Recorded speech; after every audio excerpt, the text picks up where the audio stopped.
Cinta Sang Pewaris. Lanjut lagi, jangan lupa like, komen dan share cerita ini ke media sosial yang sahabat punya. Terima kasih. Tahun 1191 sampai tahun 1195. Bab 1191. Setelah pintu dibuka, wajah halus dan cantik Qin Lan muncul di hadapan Fendi Zanders. Awalnya, Fendi Zanders mengira Qin Lan akhirnya pindah, dan merasa sedikit bahagia. Tapi sekarang, Fendi Zanders benar-benar terdiam. Hari ini, Qin Lan berpakaian sangat pribadi, mengenakan rok hitam ketat, sosok seksinya sangat menawan di bawah rok, kakinya yang ramping dan cerah memiliki ketebalan sedang, dia mengenakan stoking hitam, dan dia mengenakan sepasang. Dari sepatu hak tinggi, indah wajahnya dipadukan dengan rambut keriting hitam besar bergelombang, memberikan godaan yang tak terlukiskan. Setelah melihat pakaian Qin Lan, Fendi Zanders tertegun sejenak, dan matanya langsung tertuju pada kaki indah Qin Lan. Tidak mungkin, kaki panjang Qin Lan terlalu menarik. Hanya saja ketika Fendi Zanders teringat bagaimana Qin Lan membunuh kepala keluarga Mi sebelumnya, dia merasa wanita ini menakutkan seperti iblis. Harus dikatakan bahwa Qin Lan adalah kombinasi sempurna antara malaikat dan iblis sejati. Apakah ini terlihat bagus? Qin Lan juga sepertinya melihat ada yang salah dengan mata Fendi Zanders, dan bertanya dengan lembut kepada Fendi Zanders. Ahem. Setelah Fendi Zanders mendengar kata-kata Qin Lan, dia terbatuk karena malu, dan bertanya dengan lembut, apa yang kamu lakukan? Mengapa kamu kembali begitu terlambat? Apa yang akan aku lakukan? Sepertinya itu tidak ada hubungannya denganmu. Qin Lan menjawab Fendi Zanders dengan dingin, lalu melepaskan sepatu hak tinggi di kakinya, berlari ke sofa dengan telanjang kaki, duduk di sofa, menyalakan TV dan mulai menonton. Melihat Qin Lan sepertinya tidak berniat berbicara dengannya, Fendi Zanders hanya bisa menghela nafas tanpa daya, dan kemudian melanjutkan bertanya, kapan kamu akan pindah dari rumahku? Ini akan segera hadir, tidak akan lama. Kata Qin Lan ringan. Tidak apa-apa. Fendi Zanders memandang Qin Lan dan mengangguk tak berdaya, lalu berbalik dan bersiap untuk kembali ke kamar tidur untuk beristirahat. Kapan kamu akan berurusan dengan Zhou Ping? Apakah kamu hampir melupakan urusan seriusmu sekarang? Qin Lan menoleh untuk melihat Fendi Zanders, dan bertanya dengan lembut. Zhou Ping tidak pernah kembali. Bahkan jika aku ingin menghadapinya sekarang, aku tidak dapat menemukan siapapun. Tunggu sebentar lagi. Fendi Zanders menjawab dengan ringan. Qin Lan menoleh dan menatap Fendi Zanders tanpa mengucapkan sepatah kata pun, tetapi menonton serial TV dengan ekspresi serius. Tapi Fendi Zanders berbalik dan kembali ke kamarnya, dan mulai beristirahat. Di sisi lain, di dalam Hotel Tangjia. Setelah mengalami apa yang terjadi pada Feng Xiang dan Fendi Zanders, Tang Xiaoyu sama sekali tidak berminat untuk mengadakan pesta ulang tahun. Jadi dia membuat alasan dengan santai dan pergi lebih awal. Dan para tamu yang datang melihat bahwa Tang Xiaoyu telah pergi, jadi tentu saja mereka tidak berniat untuk tinggal lebih lama lagi. Namun masalah hari ini, diperkirakan tidak akan butuh waktu lama untuk menyebar ke seluruh provinsi Zhonghai. Pada saat itu, eselon atas di seluruh provinsi Zhonghai mungkin akan mengenal seseorang bernama Fendi Zanders. Mampu membuat keributan besar di pesta ulang tahun keluarga Tang dan pergi tanpa cedera sudah cukup untuk dibanggakan oleh orang biasa seumur hidup.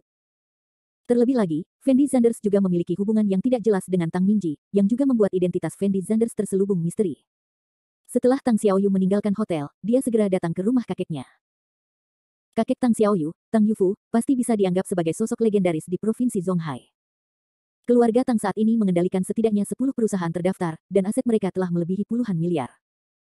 Tapi Tang Yufu selalu menderita penyakit jantung, dan penyakit jantung ini adalah dia tidak pernah menemukan ahli waris yang cocok.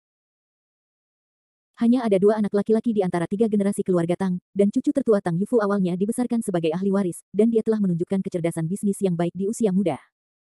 Namun karena seorang wanita, dia membunuh putra wakil kepala provinsi Zhonghai saat itu. Pada akhirnya, Tang Yufu hanya bisa menyaksikan cucunya masuk penjara. Kejadian ini merupakan pukulan besar bagi keluarga Tang. Keluarga Tang membutuhkan waktu 3 tahun penuh untuk pulih setelah wakil kepala mengundurkan diri, tetapi cucu tertua tidak dapat diselamatkan.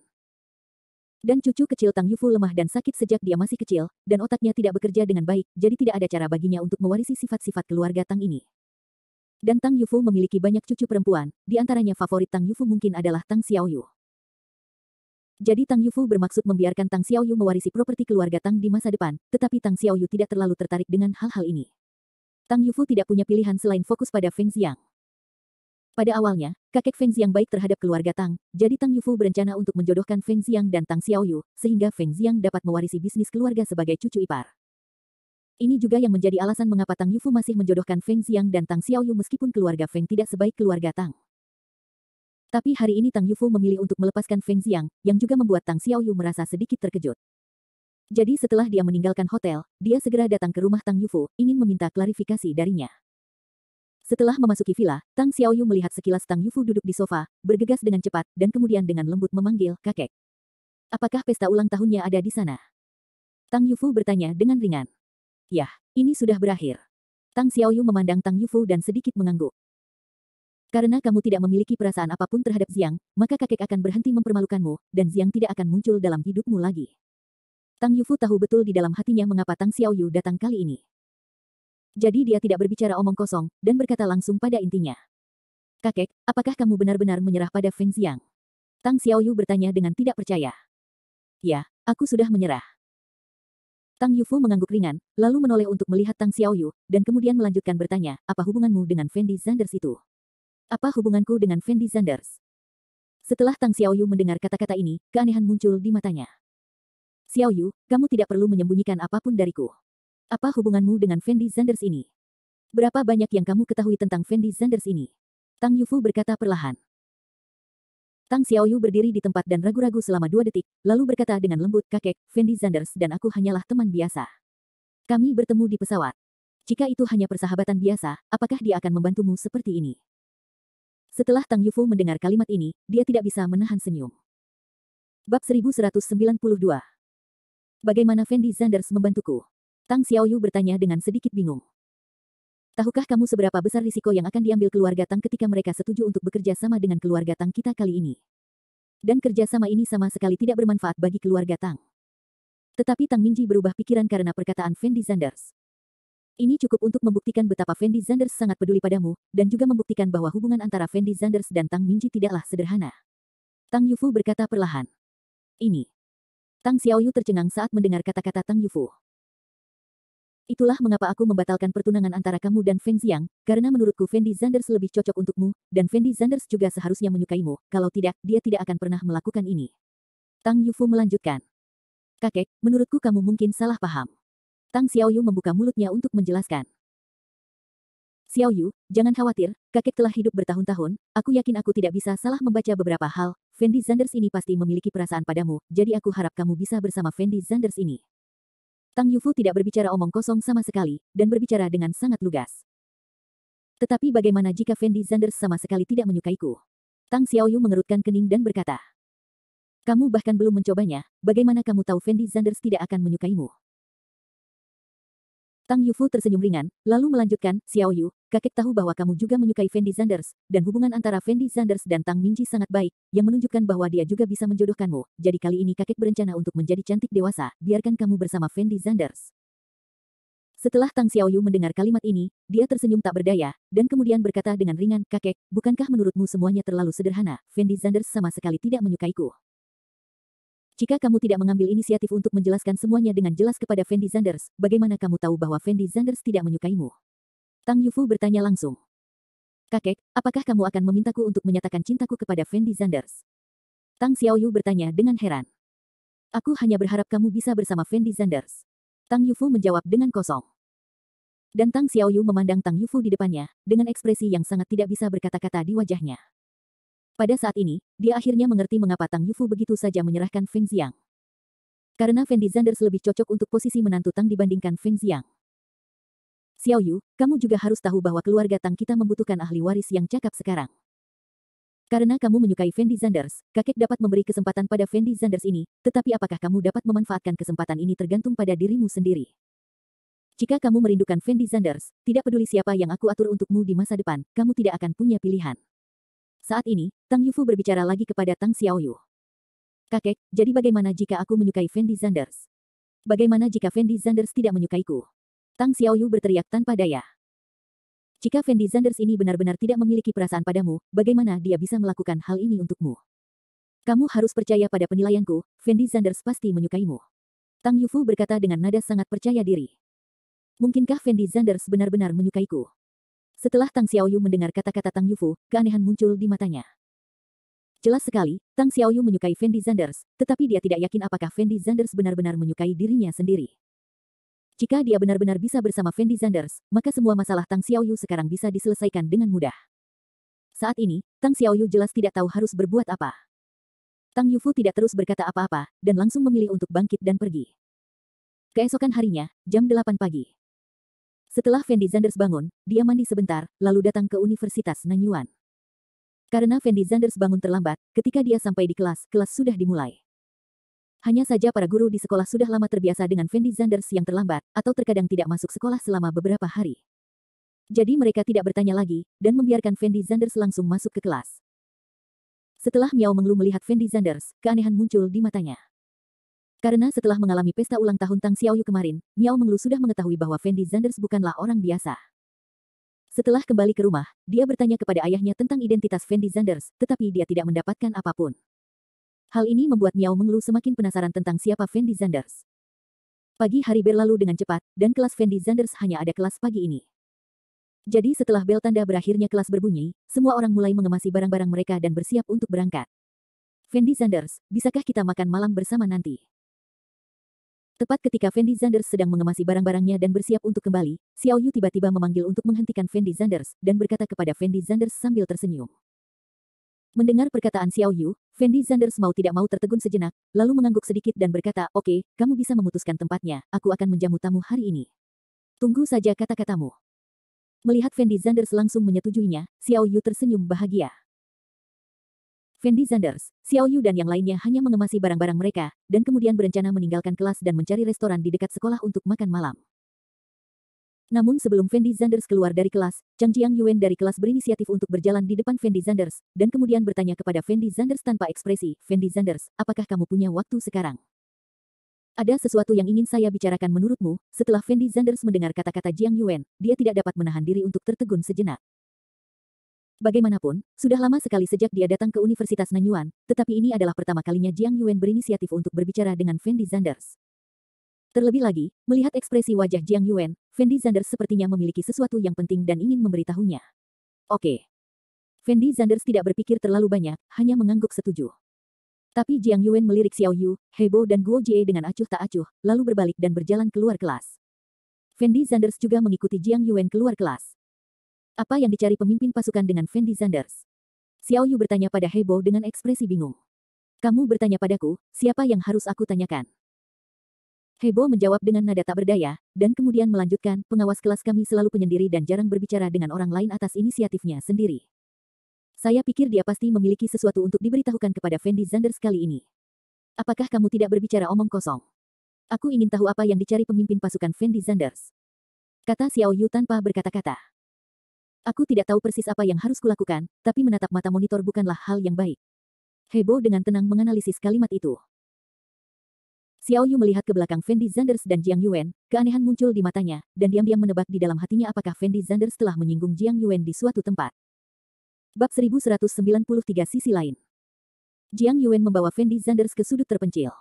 Jika ada yang harus kamu lakukan, katakan saja. Fendi Zanders berhenti dan bertanya pada Jiang Yuen. Tapi Jiang Yuen menoleh untuk melihat Fendi Zanders, dan kemudian bertanya dengan ringan, apakah kamu kenal Tang Xiaoyu? Tahu. Tanpa menyembunyikan apapun, Fendi Zanders langsung mengangguk. Namun yang mengejutkan Fendi Zanders adalah Jiang Yuen menemukannya karena Tang Xiaoyu. Apa hubunganmu dengan Tang Xiaoyu? Jiang Yuen memandang Fendi Zanders dan terus bertanya. Apa hubunganku dengan Tang Xiaoyu? Sepertinya itu tidak ada hubungannya denganmu. Fendi Zanders bertanya dengan acuh tak acuh. Dan Jiang Yuen memandang Fendi Zanders dari atas ke bawah, lalu berkata dengan hampa, saya tidak ingin berbicara omong kosong dengan Anda, saya datang kepada Anda kali ini hanya untuk memperingatkan Anda, yang terbaik adalah menjauh dari Tang Xiaoyu di masa depan. Mengapa? Fendi Zanders membeku sesaat, lalu bertanya pada Jiang Yuen sambil tersenyum. Karena Tang Xiaoyu telah diambil alih oleh generasi kedua yang kaya, dan generasi kedua yang kaya ini memiliki latar belakang yang luar biasa, jadi saya menyarankan Anda untuk menjauh dari Tang Xiaoyu, jika tidak, Anda akan mati dengan sangat buruk. Jiang Yuen berkata dengan sangat tenang. Maksudmu Feng Xiang? Fendi Zanders bertanya pada Jiang Yuen dengan lembut. Kamu sebenarnya kenal Feng Xiang? Jiang Yuen tertegun sejenak, lalu melanjutkan, karena kamu mengenal Feng Xiang, itu berarti hubungan antara kamu dan Tang Xiaoyu memang tidak sederhana, tetapi orang yang saya bicarakan bukanlah Feng Xiang bukanlah apa-apa. Dibandingkan dengan dia, orang yang saya bicarakan tidak ada di kota Nanyuan atau di Tiongkok, dia sekarang berada di luar negeri dan akan kembali ke Tiongkok tahun depan. Terima kasih telah diingatkan. Setelah Fendi Zanders mengetahui tujuan Jiang Yuen mencarinya, dia menjawab dengan ringan, lalu berbalik dan bersiap untuk pergi. Bagaimanapun, tidak peduli siapa yang dibicarakan Jiang Yuen, Fendi Zanders tidak akan mengingatnya. Ketika Jiang Yuen melihat Fendi Zanders hendak pergi, keanehan muncul di matanya. Karena dia tidak pernah menyangka Fendi Zanders bisa bertindak begitu tenang setelah mendengarkan kata-katanya, seolah-olah dia tidak memasukkan kata-katanya ke dalam hati sama sekali. Fendi Zanders, apa yang kukatakan padamu tadi bukanlah untuk mengingatkanmu, tapi untuk memperingatkanmu. Melihat Fendi Zanders benar-benar berencana untuk pergi, Jiang Yuan berteriak tanpa ekspresi. Peringatkan aku. Setelah Fendi Zanders mendengar kata-kata Jiang Yuan, dia tidak bisa menahan senyum sedikit pun, lalu menoleh untuk melihat ke arah Jiang Yuan, dan berkata dengan ekspresi kosong, tetapi siapapun yang telah memperingatkan saya tidak akan berakhir dengan baik, jadi saya juga menyarankanmu untuk menjauh dariku. Fendi Zanders dapat merasakan bahwa Jiang Yuan penuh permusuhan saat menghadapinya, sehingga Fendi Zanders tidak akan sopan saat berbicara dengan Jiang Yuan. Anda. Jejak kemarahan melintas di mata Jiang Yuan. Tapi Fendi Zanders sama sekali tidak memperhatikan maksud Jiang Yuan, dan langsung berbalik dan pergi. Saya tidak tahu apa yang baik atau buruk. Jiang Yuan mendengus dingin, lalu menoleh dan pergi. Setelah beberapa saat, Fendi Zanders kembali ke Xiao Yu, Hebo dan yang lainnya. Fendi Zanders, apa yang baru saja diminta oleh pemimpin regu? Setelah melihat Fendi Zanders kembali, Xiao Yu bertanya pada Fendi Zanders dengan rasa ingin tahu. Tidak ada yang serius. Jawab Fendi Zanders acuh tak acuh, lagi pula dia tidak ingin melibatkan Xiao Yu, Hebo dan yang lainnya. Apakah benar-benar tidak ada yang salah? Mengapa aku merasa ada yang salah dengan Jiang Yuan hari ini? Jika ada yang ingin kau katakan padaku, aku akan membantumu jika aku bisa. Xiao Yu memandang Fendi Zanders dengan serius dan berkata. Jangan khawatir, tidak ada yang serius, ayo cepat makan. Apa kamu mau makan sesuatu? Fendi Zanders berkata tanpa daya. Kudengar ada restoran barbecue baru di sebelah sekolah kita. Sepertinya rasanya cukup enak. Apakah kamu ingin mencobanya? Hebo berkata sambil tersenyum. Oke. Fendi Zanders mengangguk tanpa berpikir.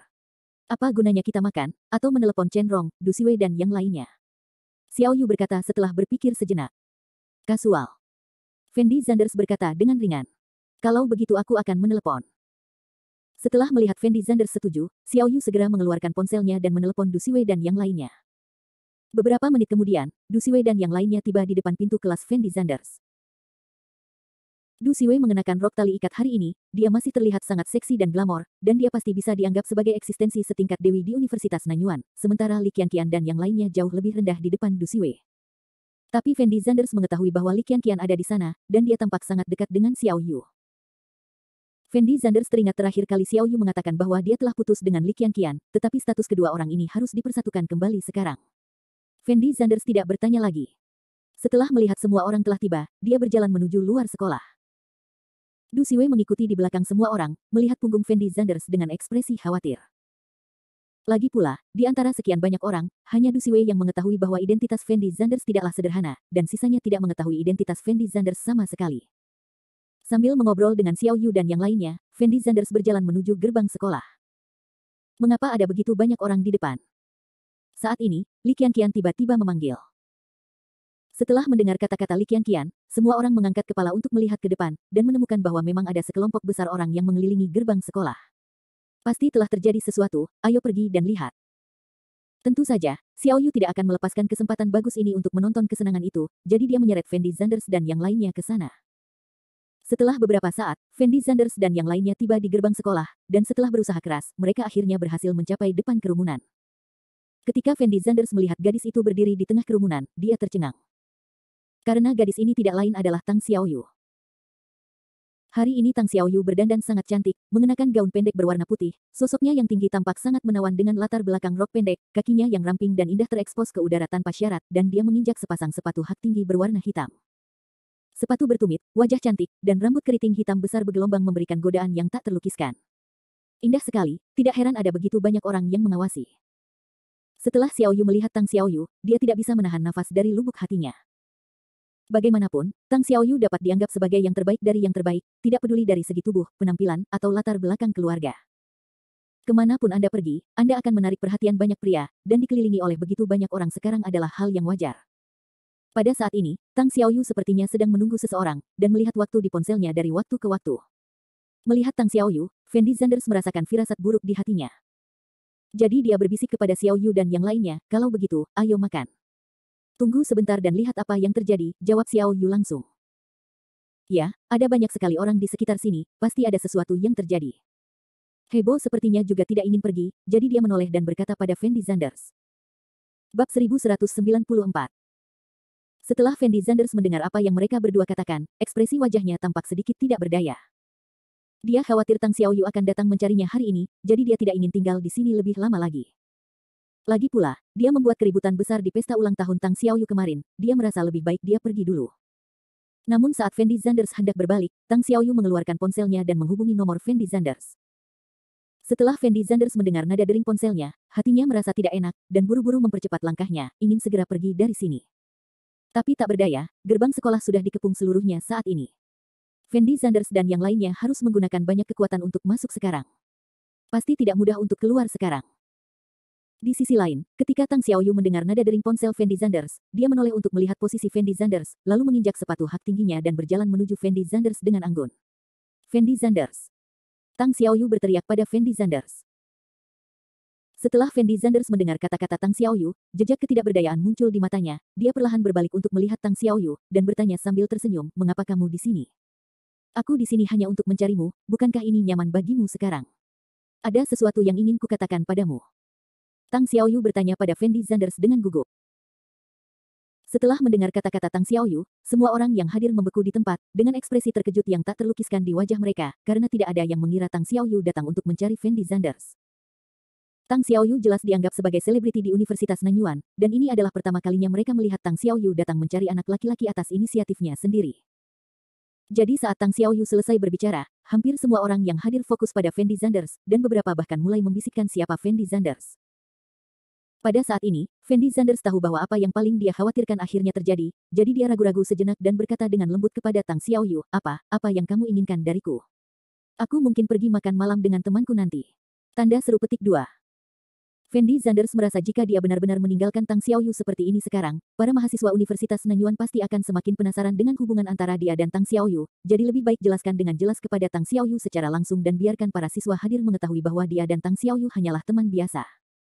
Dan Tang Xiaoyu memandang Fendi Zanders dan ragu-ragu selama 2 detik, lalu berkata dengan nada yang sangat serius, sebenarnya, aku tidak ada hubungannya denganmu hari ini, aku hanya ingin memberitahumu bahwa aku menyukaimu, bisakah kamu menjadi pacarku? Berbunyi. Setelah Tang Xiaoyu selesai berbicara, hampir semua siswa yang hadir tercengang. Untuk sesaat, seluruh dunia menjadi sunyi. Dan Fendi Zanders juga benar-benar tercengang, memandang Tang Xiaoyu di depannya dengan bodoh, ekspresi wajahnya terkejut selain terkejut. Dia tidak pernah berpikir bahwa Tang Xiaoyu menemukannya hari ini untuk memberitahunya tentang hal itu. Setelah percakapan Tang Xiaoyu dengan Tang Yufu kemarin, dia berpikir sepanjang malam, dan dia tahu betul apa maksud Tang Yufu. Jika dia tidak dapat menangkap peluang Fendi Zanders sekarang, maka keluarga Tang pasti akan menikahkannya dengan orang lain di masa depan. Tang Xiaoyu sendiri menyukai Fendi Zanders, dan menikahi Fendi Zanders pasti 10.000 kali lebih baik daripada menikahi orang lain, jadi Tang Xiaoyu tidak berdamai untuk menikahi seseorang yang tidak dia sukai sama sekali di masa depan. Sekarang Fendi Zanders adalah satu-satunya kesempatannya. Setelah berpikir lama, Tang Xiaoyu akhirnya melepaskan harga dirinya, dan siap berinisiatif mencari Fendi Zanders untuk menyatakan cintanya dan memperjuangkan kebahagiaannya sendiri. Tapi Tang Xiaoyu sendiri mungkin tidak tahu betapa sensasionalnya pengakuannya. Awalnya, Tang Xiaoyu berencana memberitahu Fendi Zanders tentang hal ini secara pribadi, tetapi setelah Fendi Zanders menyuruhnya membicarakannya di sini, dia merasa bahwa Fendi Zanders seharusnya malu untuk menolak dirinya sendiri di depan banyak orang, jadi dia akan mengucapkan kalimat itu. Baru saja. Untuk sesaat, semua siswa yang hadir tercengang. Tidak ada yang mengira Tang Xiaoyu akan mengambil inisiatif untuk menyatakan cintanya kepada seorang laki-laki. Dan itu terjadi di gerbang Universitas Nanyuan, menyatakan cintanya di depan banyak orang. Ini benar-benar tidak bisa diterima. Banyak orang yang menatap dengan mata terbelalak, melihat posisi Fendi Zanders dan Tang Xiaoyu, tidak tahu bagaimana menggambarkan perasaan mereka. Xiaoyu, Hebo dan yang lainnya berdiri di sana dengan mulut terbuka lebar seolah-olah mereka melihat hantu. Tidak ada yang bisa memahami perasaan mereka saat ini. Awalnya, mereka semua mengira Fendi Zanders dan Tang Xiaoyu hanyalah teman biasa, tetapi tidak ada yang mengira Tang Xiaoyu akan mengambil inisiatif untuk menyatakan cintanya kepada Fendi Zanders. Jiang Yuan baru saja lewat, tetapi ketika dia mendengar kata-kata Tang Xiaoyu, dia tidak bisa menahan diri untuk berhenti dan melihat posisi Fendi Zanders. Dia sepertinya tidak menyangka situasi seperti itu akan terjadi. Tentu saja, Fendi Zanders yang paling terkejut saat ini. Karena Fendi Zanders awalnya mengira Tang Xiaoyu menemukannya hari ini untuk berterima kasih atas hal-hal yang dia lakukan tadi malam, jadi dia memilih untuk membiarkan Tang Xiaoyu berbicara secara langsung. Namun Fendi Zanders tidak pernah menyangka bahwa Tang Xiaoyu berencana untuk mengaku padanya, dan dia mengaku tanpa peringatan, yang membuat masalah yang awalnya sederhana menjadi semakin rumit. Siapa anak laki-laki ini? Ya, kenapa kamu tidak melihatnya di sekolah kami? Mengapa Tang Xiaoyu jatuh cinta pada anak laki-laki ini? Apa bagusnya anak ini? Aku benar-benar tidak tahu apa yang dipikirkan Tang Xiaoyu. Dia jatuh cinta pada anak laki-laki biasa meskipun begitu banyak generasi kedua yang kaya tidak terpilih. Benar, kudengar ada beberapa generasi kedua yang kaya di Universitas Nanyuan kami yang mengejar Tang Xiaoyu. Para siswa yang hadir langsung berbisik-bisik, lagi pula kejadian ini sungguh mengagetkan. Diperkirakan akan menyebar ke seluruh Universitas Nanyuan dalam waktu singkat, dan akan menjadi hal terpanas di Universitas Nanyuan. Tang Xiaoyu, wanita tertua dari keluarga Tang, adalah eksistensi yang dicari oleh banyak pria, tetapi sekarang dia mengambil inisiatif untuk mengejar seorang anak laki-laki yang berpenampilan sangat biasa. Plot seperti ini sepertinya hanya muncul di drama TV. Saya benar-benar tidak tahu apa yang dipikirkan Tang Xiaoyu. Ada apa dengan orang ini? Itu benar, Tang Xiaoyu tidak mungkin bingung, kan? Tetapi anak laki-laki yang hadir memandang Fendi Zanders dengan iri dan benci, karena mereka merasa orang seperti Fendi Zanders sama sekali tidak layak untuk Tang Xiaoyu. Tetapi mereka tidak mau memikirkannya, bagaimana mungkin seorang anak laki-laki yang bisa membuat Tang Xiaoyu menyatakan cintanya menjadi orang biasa. Begitu identitas asli Fendi Zanders terungkap, generasi kedua yang kaya di seluruh kota Nanyuan pasti akan berubah menjadi sampah dalam hitungan detik. Bab 1195. Tetapi saat ini, Fendi Zanders berdiri di sana tanpa daya, tidak tahu harus berbuat apa untuk sementara waktu. Ini adalah pertama kalinya Tang Xiaoyu mengambil inisiatif untuk menyatakan cintanya kepada seorang laki-laki, meskipun dia masih tenang sekarang. Namun nyatanya, hatinya sudah lama tertahan, sepasang tangan kecil terkepal erat, telapak tangannya dipenuhi butiran keringat. Fendi Zanders, maukah kamu menjadi pacarku? Melihat Fendi Zanders sudah lama tidak berbicara, Tang Xiaoyu berinisiatif bertanya kepada Fendi Zanders. Fendi Zanders memandang Tang Xiaoyu dari atas ke bawah, lalu berkata dengan lembut, maaf, saya sudah punya pacar, saya tidak bisa bersamamu. Berbunyi. Untuk sesaat, semua orang yang hadir kembali terdiam. Kata-kata Fendi Zanders tampaknya lebih mengejutkan dan tidak terbayangkan daripada pengakuan proaktif Tang Xiaoyu kepada Fendi Zanders sebelumnya. Semua orang merasa pemandangan di depan mereka seperti mimpi, sangat tidak nyata. Fendi Zanders, kamu terlalu hebat. Xiaoyu melihat posisi Fendi Zanders dan menelan ludah, tidak tahu bagaimana menggambarkan suasana hatinya saat ini. Tang Xiaoyu berinisiatif untuk mengaku kepada Fendi Zanders, tetapi ditolak oleh Fendi Zanders. Tidak ada yang bisa membayangkan plot macam apa ini. Siapakah Tang Xiaoyu? Begitu bisa bersama Tang Xiaoyu, setidaknya 50 tahun perjuangan bisa diselamatkan, dan Anda bisa langsung memiliki sesuatu yang tidak bisa didapatkan orang biasa seumur hidup, belum lagi penampilan, dan sosok Tang Xiaoyu semuanya dewi. Level, tidak ada yang bisa menolak wanita seperti Tang Xiaoyu benar. Apakah ada yang salah dengan otak anak ini? Ya, dia sebenarnya menolak Tang Xiaoyu, apa yang dia pikirkan? Orang ini pasti punya masalah otak. Bahkan jika kamu punya pacar, kamu bisa langsung putus.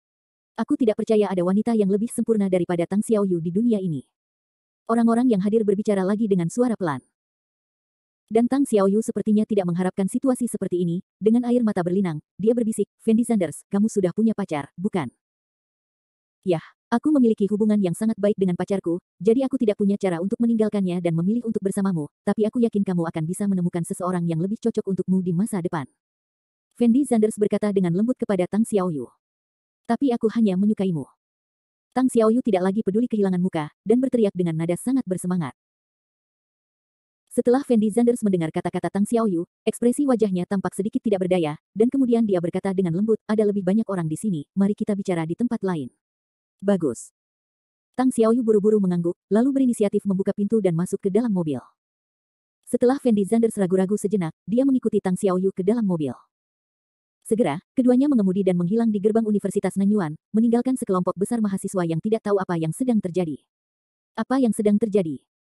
Li Qianqian menoleh untuk melihat Xiaoyu, dan bertanya pada Xiaoyu dengan ekspresi sangat terkejut. Setelah Xiaoyu mendengar kata-kata Li Qianqian, dia tampak sedikit tidak berdaya, dan kemudian berkata dengan suara rendah, saya tidak tahu apa yang terjadi sekarang. Setelah Fendi Zanders dan Tang Xiaoyu pergi dari Universitas Nanyuan, mereka menemukan sebuah kedai kopi yang terlihat didekorasi dengan cukup baik, dan membuka sebuah kamar pribadi. Setelah memasuki kotak, Fendi Zanders hanya mengatur emosinya, dan kemudian berkata dengan lembut kepada Tang Xiaoyu, Xiaoyu, menurutku kita sudah lama tidak mengenal satu sama lain, dan kamu tidak terlalu mengenalku, jadi kamu tidak mengenalku dengan baik hari ini. Seharusnya ada alasan lain untuk memintaku mengaku, kan? Setelah mendengar kata-kata Fendi Zanders, Tang Xiaoyu tiba-tiba mengangkat kepalanya untuk melihat Fendi Zanders, matanya penuh dengan keterkejutan. Karena dia tidak menyangka Fendi Zanders dapat melihat bahwa dia memiliki tujuan lain dengan begitu cepat. Katakan saja padaku jika ada yang harus kamu lakukan. Melihat ekspresi ragu-ragu Tang Xiaoyu, Fendi Zanders pasti menyembunyikan sesuatu, jadi dia menambahkan kalimat lain. Tapi Tang Xiaoyu menarik napas dalam-dalam, lalu berkata dengan suara rendah, Fendi Zanders, kuakui aku ingin bersamamu karena alasan lain, tapi aku juga sangat menyukaimu. Menyukai. Setelah Fendi Zanders mendengar kata-kata Tang Xiaoyu, dia tidak bisa menahan senyum sedikit pun, dan kemudian berkata dengan lembut, terlalu sederhana bagimu untuk mengatakan apa yang kamu suka, kamu tidak mengerti aku sama sekali, kamu bahkan tidak tahu siapa aku, kamu katakan saja kamu menyukaiku, bukankah menurutmu itu terlalu terburu-buru? Pernahkah kamu mendengar tentang cinta pada pandangan pertama? Tang Xiaoyu bertanya pada Fendi Zanders dengan penuh semangat. Fendi Zanders tidak bisa menahan senyum ketika dia mendengar kata-kata Tang Xiaoyu, dan kemudian berkata dengan ringan, saya pernah mendengar tentang cinta pada pandangan pertama, tetapi saya tidak terlalu mempercayainya. Karena Anda tidak berencana untuk membicarakannya. Urusanmu, maka kamu harus mendengarkannya terlebih dahulu. Dengarkan apa yang terjadi antara aku dan pacarku. Tang Xiaoyu menatap kosong ke arah Fendi Zanders, lalu mengangguk ringan dan berkata, oke, kalau begitu beritahu aku. Fendi Zanders hanya memilah-milah pikirannya, dan kemudian dengan kasar memberitahu Tang Xiaoyu tentang hal-hal yang dia mulai dari mengenal Cleo Fei Lin. Ketika Tang Xiaoyu mengetahui tentang masalah antara Fendi Zanders dan Cleo Fei Lin, dia menyadari bahwa dia mungkin memikirkan hal-hal ini terlalu sederhana, dan Fendi Zanders mungkin benar-benar tidak memilikinya. Perasaan padanya. Karena kamu tidak menyukaiku, mengapa kamu masih memperlakukanku dengan baik? Mengapa kamu menjauhkan Feng Xiang dariku? Tang Xiaoyu memandang Fendi Zanders dan bertanya dengan nada yang sangat bingung. Karena kita berteman. Fendi Zanders menjawab dengan ringan. Teman. Setelah Tang Xiaoyu mendengar kata-kata Fendi Zanders, dia tertegun, dan sedikit ketidakberdayaan muncul di matanya. Baru pada saat inilah dia menyadari bahwa semua ini hanyalah sentimentalitasnya sendiri. Saya sudah menyelesaikan cerita saya, sekarang giliran Anda untuk menceritakan tentang cerita Anda. Fendi Zanders bertanya pada Tang Xiaoyu dengan lembut. Dan Tang Xiaoyu memandang Fendi Zanders di depannya, tidak bisa menahan keraguan selama 2 detik, dan kemudian berkata dengan lembut, Fendi Zanders, aku akui bahwa aku memang naksir kamu, kakekku berjanji padaku bahwa selama aku bisa bersamamu, dia tidak akan terus memaksaku menikah dengan orang lain, dan kamu bisa menjadi pewaris masa depan keluarga Tang kita. Aku tidak terlalu tertarik dengan itu. Hal kecil dari keluarga Tangmu ini, atau hal kecil dari keluarga Tangmu ini tidak ada artinya bagiku sama sekali. Fendi Zanders menjawab langsung.